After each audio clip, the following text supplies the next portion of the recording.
Now I want to invite Assistant Professor Dr. Zdravko Ruzhev from National Academy for Theatre and Film Arts from Sofia. Welcome.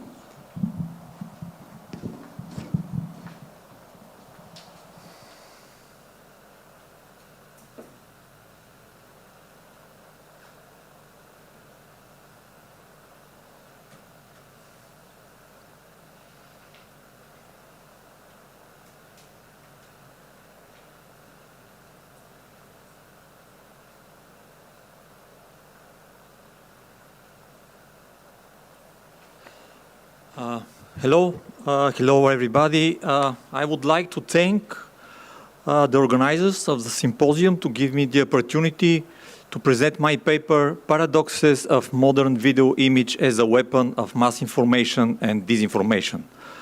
We live in the age of disinformation where interactive media and anonymity are changing the rules of visual communication. We have all heard the expression, a picture is worth 1,000 words. It means that people believe what they see, and this is why video images are most often used for disinformation. The paradox is in the contradiction between the image as an objective representation of reality and its mass use for deception and disinformation. The video image shows 100% of the real world which is in front of the lens and presents it as a visual document of reality. The genesis of lies is using the objective visual information and transforming it, even without special effects, into visual disinformation which serve to manipulate the public opinion. Turning information into disinformation is far from a complicated process. It doesn't necessarily need special visual effects or high-end computer equipment. We can all imagine how far visual effects or manipulated images can go. But today, I will ignore visual manipulation and focus only on examples without any artificial intervention. Because the great paradox is in the fact that a single image can lie without any visual manipulations. There are different ways a genuine image can be used to spread disinformation. A real picture, but different place and time. Replacing the image of reality with something different, pretending to be real, reality is a classic way of transforming the image and using it as a weapon of mass disinformation. During the pandemic, on March 28, 2020, images of hundreds of coffins were circulated purporting to prove the mass death toll in certain areas of Italy. However, these shots were neither from the same place nor the same time.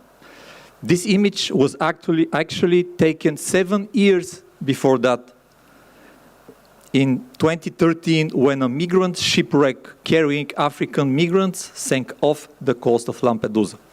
This is a hangar at Lampedusa airport on October the 5th in 2013. The photo was made by agency France Press photographer Alberto Pizzoli. Showing a real image, pretending to be real, is a common method of disinformation. The picture is real, but from a different place and different time.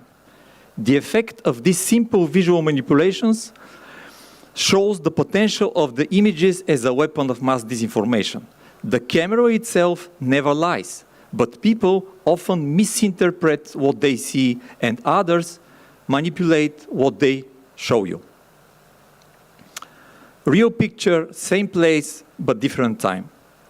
Let me give you a very simple example. Let's imagine that I want to make a Facebook post about our symposium here, and I want to show some pictures of this wonderful event.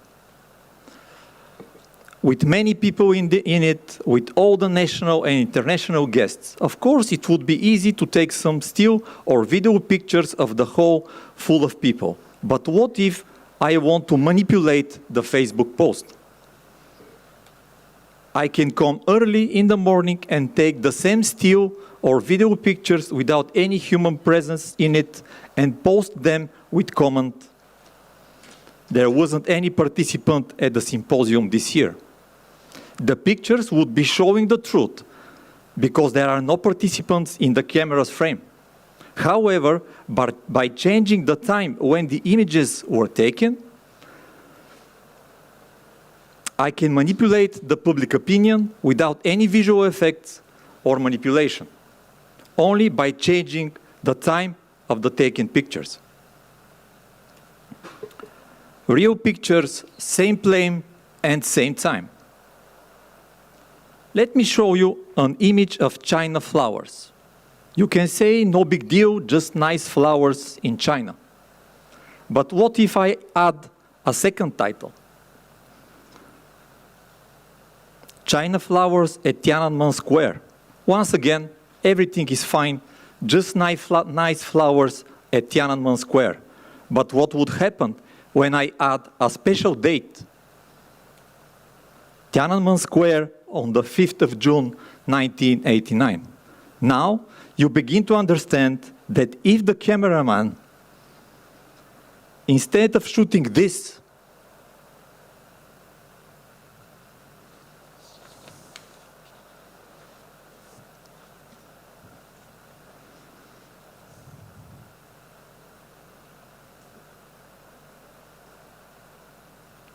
I will repeat, if the cameraman, instead of shooting this, was shooting and showing you only these beautiful flowers, that is already a visual manipulation and disinformation. Because even pointing the camera lens in a different direction is already a disinformation. And if a journalist with his camera is showing you only the beautiful flowers of Tiananmen Square during the protest of June 1989, instead of showing tanks driven through the crowd, that's obviously a visual manipulation and visual disinformation without any special effects. No visual effects, just choosing a different point of view. Yes, this is the author's point of view. Yes, he has made the choice how to compose the frame, and here you are. Some details have been omitted. Small details such as tanks driving over Chinese citizens. But the flowers were beautiful, weren't they? I showed you a few ways of how an image can create a disinformation without any visual manipulation.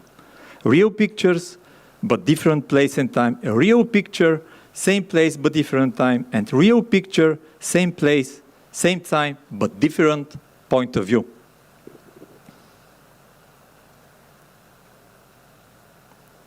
In conclusion, we can say that the paradox is in that the image can lie and say the truth at the same time, depending on how it is used.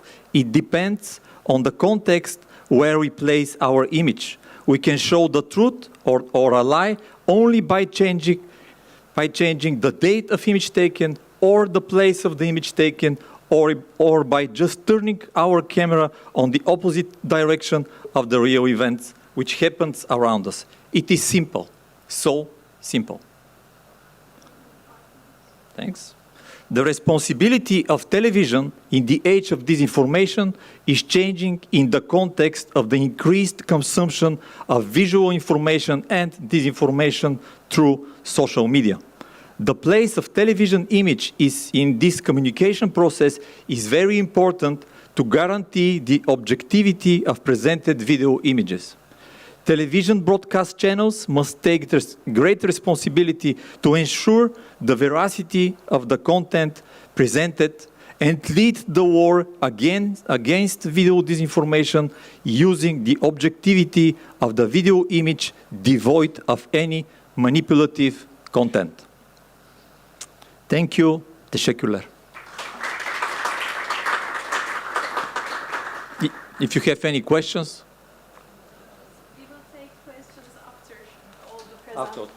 Okay. Thank you very much. Because we have last presentation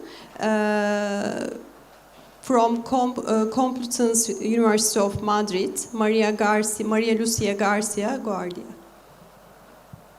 Yes, please. Welcome.